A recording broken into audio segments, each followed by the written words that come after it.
This is Vijaya. I'm here to teach you all a lesson from class 10. Then I know you all that you might be feeling that why am I holding a little one in my hand? Can you all see this? This is my kitten, Catty. I call it as Suji. Isn't it looking so sweet? Yes, of course it is so sweet. Then why did I start my introduction with introducing my own catty to you all? Because today's lesson has got something to do with pet animals. So before I start the lesson, just let's have an interactive session and an interactive session as well. How many of you tame animals at home? Could you please tell me? Oh yeah, do you have 2 dogs? Wonderful. Then how about you? Oh, you have different varieties of birds at home? Yeah, I could see you raising your hand. How about you? Oh, you two also have kittens with you. Wonderful. Then how about taming them? Are you all finding good time spending with them? Especially now when you are in lockdown period at home? Yes. Of course, it is a very healthy avocation spending time with our pet animals at home. So now, without any further delay, let's just start today's lesson of class 10, which is all about Mijbil the Otter. I think all of you are able to see the lesson name written on the board, and it is written by Kevin Maxwell, one of the very popular English authors. So you all can see Mijbil the Otter. So what could be Mijbil? Any guesses, children? My name is Vijaya. You are Raju. You are Ankit. This is Mijbil. And my cat is Suji. Yes. So this is the name of the pet animal. So what is the pet animal which has been domesticated and tamed here? It is nothing but an otter. Is it not sounding to be so strange and wonderful to tame an animal which is an otter? So we shall see what would have made our author Kevin Maxwell to tame an animal which is an otter. So I hope all of you are ready with your textbooks and also your running notes. So please get ready and open your lesson number 8, Mijbil the Otter. Before you read, they have just given a little pastime of us. What made him to tame otter? Kevin Maxwell lives in a cottage in Fiona. I have already made the name written here. That's a place which is West Highlands in Scotland. So he is Scottish. He belongs to Scotland, as we belong to India and we are Indians. Similarly, he is of Scotland, so he is Scottish. So the name where he resides is Fiona in the West Highlands in Scotland. When his dog Johnny died, Maxwell was too sad to think of keeping a dog again. So this was the reason. So Maxwell used to have a dog which was named as what? Johnny, and which died. So due to which he was so sad and grieved that he didn't feel like taming any more dogs further. Then what did he decide? Let's see. So he thought of keeping a dog again, but life without a pet was lonely. So read what happened there in Maxwell's own words. Why did they mention here that Maxwell's own words? It means he is not only the author of the lesson, but also he himself is going to narrate us the lesson. So a narrator does start the lesson with what? First person language. That the whole lesson goes with I. And as soon as you start reading the lesson, you can see there is information given about SPCA. So children, it is not that easy to simply start taming any animal however we want or however we like. There are certain rules and regulations one must follow. Start taming animals. So please let us see what is SPCA here. Society for the Prevention of Cruelty to Animals. And I suggest you all, in your free time, please go through all the rules and regulations what are mentioned in your textbook under the Act of SPCA. Now shall we all start the lesson, children? Are you all ready? I'm expecting all of you are taking down the notes. Right, let's begin. Early in the new year of 1956, I travelled to southern Iraq.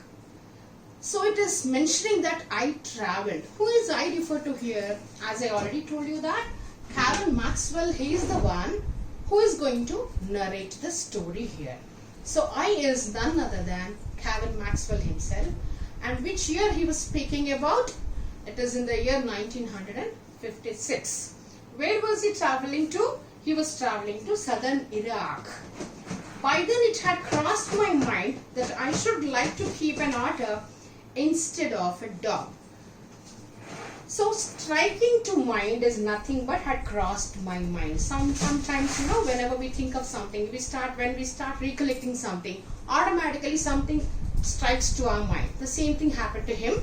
When he started traveling to Iraq, then he could recollect that he planned to tame an otter in the place of a dog.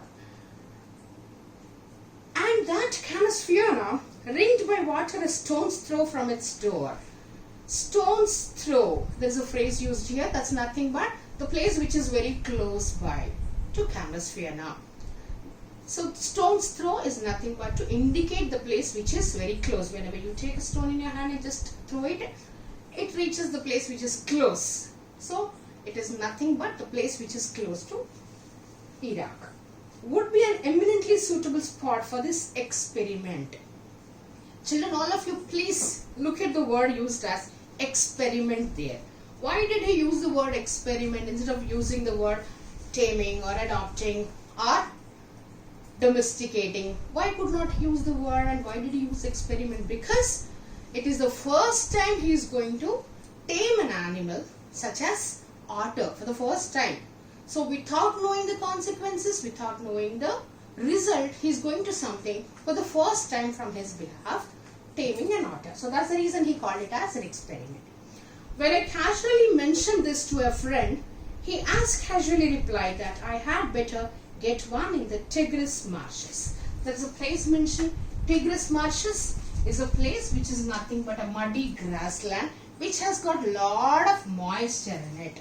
So maybe that is a very suitable and lovable place for otters to live in. And where often tamed by the Arabs. They are nothing but otters. So Tigris marshes is a place for their very common as mosquitoes. So they have compared the otters' availability with the mosquitoes which we usually see in our area. So in and around, as soon as it is in the evening after 6 p.m., we cannot even keep our doors and windows open because to stop the entry, to restrict the entry of the mosquitoes here, because there are so many in number. So Tigris marshes is such a place where you see the otters many in number. So that's the reason mosquitoes and the otters are compared here.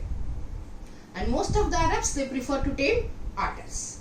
We were going to Basra to the Consulate General to collect and answer our mail from Europe. So where was he traveling to? As already we have learned that he was moving to Iraq. So in Iraq, it was a place which is mentioned as Basra. And where was he going to stay there, and whom is he going to meet there is nothing but Consulate General. So Consulate General. Children, you will definitely find these questions, especially when you attempt extract based. So that's the reason I am asking you all to please take a note of them. At the Consulate General, we found that my friend's mail had arrived, but that mine hadn't. So as he was waiting for the mail to be received by him, as one of his friends had already received, but he did not receive any. So he was desperately waiting for his mail to be received by him. I cabled to England. He cabled. Who cabled? Who is I here again? That is none other than the Maxwell. He cabled. Cabled is nothing but he telegraphed. Because in the olden days, you know, for the fastest communication, the only means was available was to telegraph. So he telegraphed England, and when 3 days later nothing had happened, I tried to telephone. So as he was expecting one of the mails to be received, as he did not receive any, then he thought of calling up. The call had to be booked 24 hours in advance. See children, we are speaking about 1956. You all need to remember that. Now communication has become so easy that we are all experiencing now. Sitting at home, I am talking to you all, and you belong to different places of Hyderabad. Even you are sitting at home being locked in during lockdown period, because it's in 20th century we are speaking about. So in 1956, the only means which was available to talk over phone was only trunk call from different countries or different states. Then he had to book a call at least 1 day in advance, that is 24 hours in advance. On the first day, the line was out of order. So let us look at the pathetic situations he had to face here. On the first day, what was the problem he had to face? The line was out of order. So maybe there was some technical issue with the telephone. On the second day, the exchange was closed for a religious holiday. So second day was a holiday due to some religious festival. On the third day, there was another breakdown. Breakdown also must be some technical issue again. So my friend left and I arranged to meet him in a week's time. So as his friend's mail had arrived, then he could not wait anymore further and he left the place. And he felt that fine, he can meet him after a weekdays of time. So 5 days later, my mail arrived. So as he was desperately waiting for one of the mails to be received by him, so the time has come for him to receive the mail. It was on the 5th day he has received. I carried it to my bedroom to read, and there, squatting on the floor, were 2 Arabs. Beside them lay a sack that squirmed from time to time. So as soon as he reached his bedroom, he could see 2 Arabs sitting there in the room. Not only 2 Arabs, but also there was a sack. What do you mean by sack, children? Yeah, please? Yes, sack is nothing but a bag. Usually we carry rice and wheat, other pulses and all in the sack, which will be available in the shops and supermarkets. And what is something special about the sack mentioned here? The sack started moving from time to time. Squirmed is nothing but twisting. Twisting right to left, left to right. This is twisting. So he was wondering to see the sack moving left to right and right to left. They handed me a note from my friend. Then what did they hand over him? They handed over one of the notes. Here is your Otter. What was written on the note? It was mentioned that it was nothing other than the otter inside the sack. This was all mentioned in part 1. Now let's switch over to part 2. With the opening of that sack began a phase of my life that has not yet ended. Look at the word used, phase. It's not phase, children. It is phase. Phase is the stage, step. So it is another stage started in his life where he called it as an experiment taming an otter before. You all should remember that. So that stage has come for him to start taming an otter.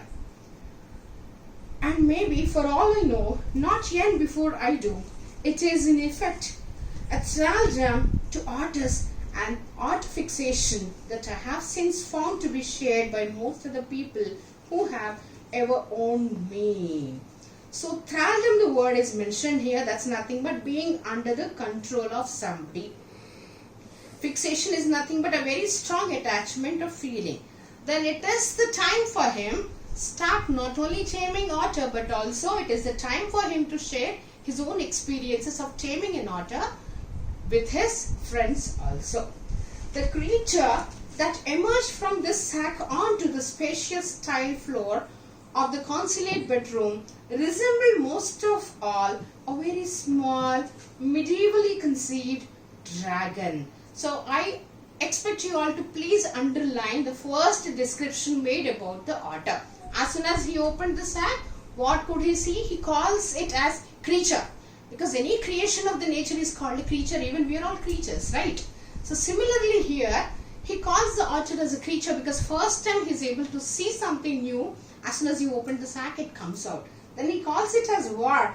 A dragon. Medievally conceived dragon is nothing but imagination of Middle Ages. So you all might have learnt about history. We have Stone Age, we have Medieval Age, we have Modern Age and all. So he felt that that particular creature belongs to the medieval ages of the history. And his tail, he was coated with symmetrical pointed scales of mud armor. So mud armor, please underline this word because it is a beautiful adjective being used as scales of mud armor. Armor is nothing but protection of ourselves to defend ourselves from the enemies. Usually we use armors for that. But here it has got a natural armor because We have already mentioned that there is a place called Tigris Marshes, which is muddy grassland, and always it is so moisturous. So as an otter always plays in a muddy area, it has a coating, its body has a coating of what? Mud. So between whose tips was visible a soft velvet fur like that of a chocolate brown mole. So please underline this too. So its color was like chocolate colored, and it has velvet fur. Velvet is nothing but very smooth coated. So as soon as I'm giving you the description, I'm hoping that all of you are able to visualize. And whenever you find time, please browse through the internet, and you will definitely see beautiful otters belonging to different regions. Especially Iraq region is very special for the otters. So it's of a chocolate brown mole. He shook himself, and I half expected a cloud dust, but in fact it was not for another month that I managed to remove the last of the mud and see the otter as it were in his true colors. What do you understand with this, children? It took about 1 month of time for him to clean it completely, because it was completely coated with mud which got dried enough. So he could not really even know its original color until he kept on washing him, cleaning him, giving him bath. He could not really know its own color. So it took about how many days? Yes, exactly. It is 1 month of time. He could see his true colors. Mijbil, as I called the otter, was in fact of a race previously unknown to science, and was at length christened by geologists. So now the main character of the story, the main character of the lesson is being introduced. That is Mijbil the otter. Can you all see it is Mijbil there? Yes. And was length christened by geologists due to Gale Terpillation Maxwell or Maxwell's otter.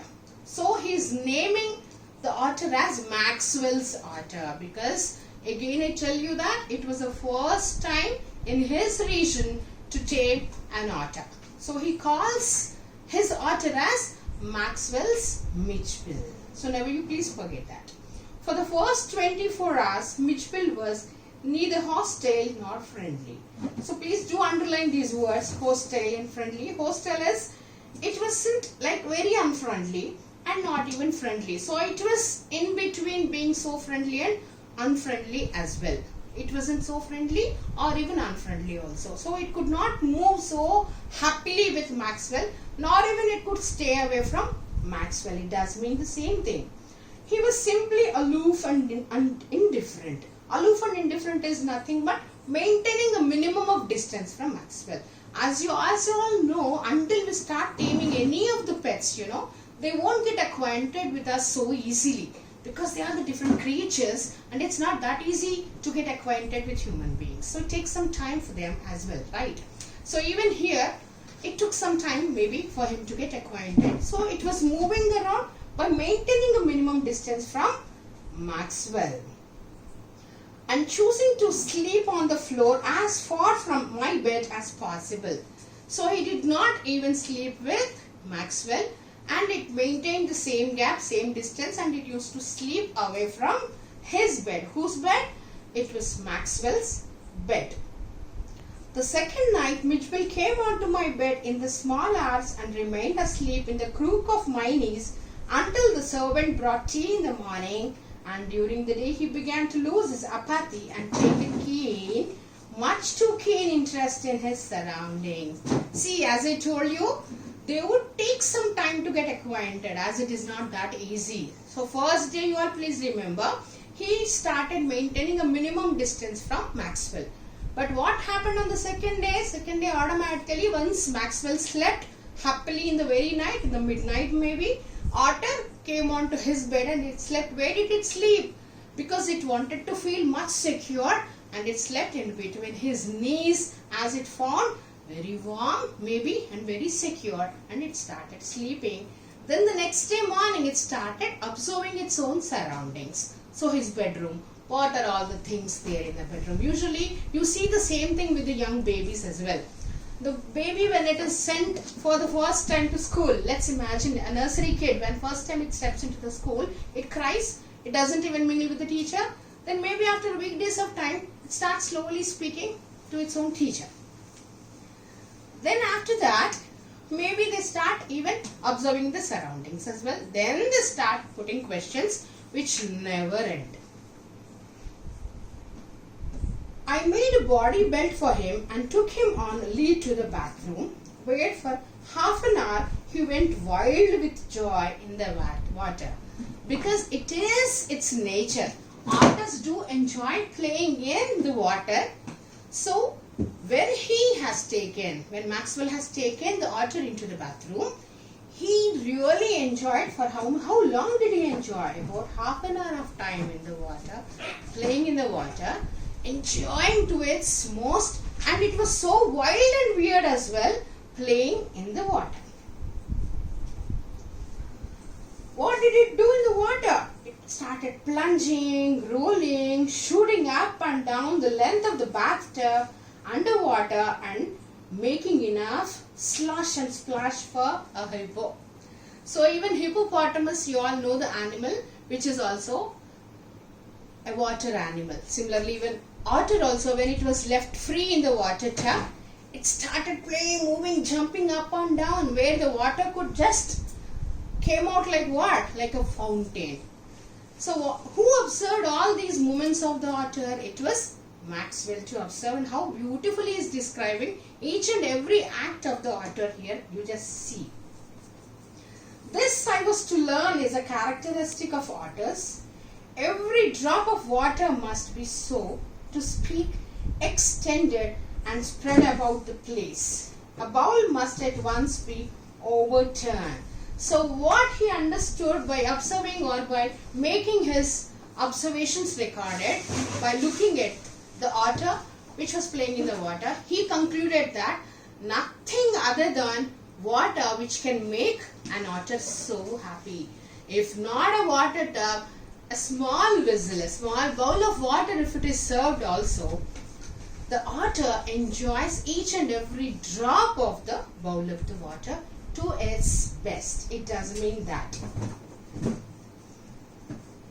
So bowl must be at once to be overturned. So how does it play? It starts overturning the bowl. So when it overturns the bowl, what would happen? The water, of course, falls on the floor where it starts playing. Or if it will not be overturned, we sat in and splashed in until it overflows. Water must be kept on the move and made to do the things. When static, it is wasted and provoking. Provoking is nothing but causing anger or some other reaction. So whenever it would see water in any container, it can be a bowl or a bathtub or whatever, they would like to splash the water out and just play. So its main intention would be to see water around, to play, which makes it to feel so very happy. So after 2 days, what happened? Let us see. Mijbil escaped from my bedroom as I entered it, and I turned to see his tail disappearing round the bed and the corridor that led to the bathroom. By the time I got there, he was up on the end of the bathtub and fumbling at the chromium taps with his paws. Are you all following me, children? So here he has mentioned another development which he noticed after 2 days of time. How did the otter start playing himself without waiting for Maxwell to take him to the bathtub or to the bathroom by tying it with a belt and all? He did not wait for Maxwell to take him to the bathtub. What did he do? It went himself into the bathtub. And what else is being mentioned here? The very intelligence characteristic nature of otter is described here, where it could start opening even the tap also. It could put on the tap where it could see the water coming in, and it started playing, which made our Maxwell to feel so wonderful. Oh, how intelligent is this otter? I watched, amazed. In less than a minute, he had turned the tap for enough to produce a trickle of water, and after a moment or two achieved the full flow. So now Otter understood the trick of turning on and turning off the tap. Then what did it start doing? It started doing turning on and off until the bathtub was enough filled with the water, which can really make the otter feel so happy playing in the water. Then it could fill. So who was amazed by looking at all these things? It was our Maxwell, who was so happy. Then on later occasions, he would sometimes screw it up still tighter, chittering with irritation and disappointment at the tap's failure to cooperate.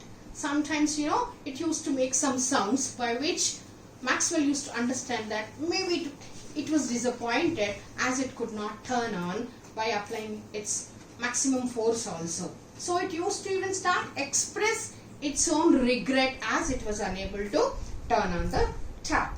So very soon Mitch would follow me without a lead. So now you see the difference, the way he is addressing his own pet. He introduced his pet as Mijbil and now he calls him as what? Mitch. So very soon Mitch would follow me without lead and come to me when I called his name. Then now he has got the confidence that now he is enough trained and he understood what Maxwell wants him to do. And if Maxwell starts calling him, Mitch, please come to me, he is expecting Mijbil to really walk and come running to him, reaching him. He spent hours shuffling a rubber ball round the room like a 4-footed soccer player using all 4 feet to dribble the ball. So now here you see the movement of the otter is compared with the soccer player. What is soccer, children? Which sport is it? Soccer? Can any one of you please tell me? Yes? Of course, right. It is nothing but football. So now the otter is compared with a football player who has got 4 feet. So because the football player's main focus will be always only at the ball. So similarly, when a ball is served, the otter also used to run around to catch the ball. Of course, it was nothing but a very good physical exercise as well for it. With a powerful flick of the neck to a surprising height and distance. So it used to jump to reach even the ball because ball keeps bouncing. So to reach the height of the ball, it used to even bounce and catch it. But the real play of an otter is when he lies on his back and juggles with small objects between his paws. Marbles were Mitch's favorite toys for this pastime. So here another thing which can really engage the otter was the small marbles which are given to the otter to play. It used to hold them with the help of the paws and it used to juggle here and there. It used to really play to its own best engagement. He would lie on his back rolling 2 or more of them up and down with his wide flat belly without ever dropping one to the floor. See the talent here. Though he was provided with the marbles, as you all know, marbles are so soft edged ones which are like circle and round in shape, they can easily start moving on the floor. But see the talent of the otter. When the marbles are provided for the otter to play when it used to play so technically well, whereas he never used to see any marble on the floor. So that was all about part 1 of Mijbil. So children, I shall be serving you a worksheet based on the content what I taught you all, and you all need to attempt all the questions. As you all know, our target is always 100%, that is 10 on 10. I'm expecting all of you to please get it. So thank you all. Let's meet in the next session. Signing off, this is Vijaya.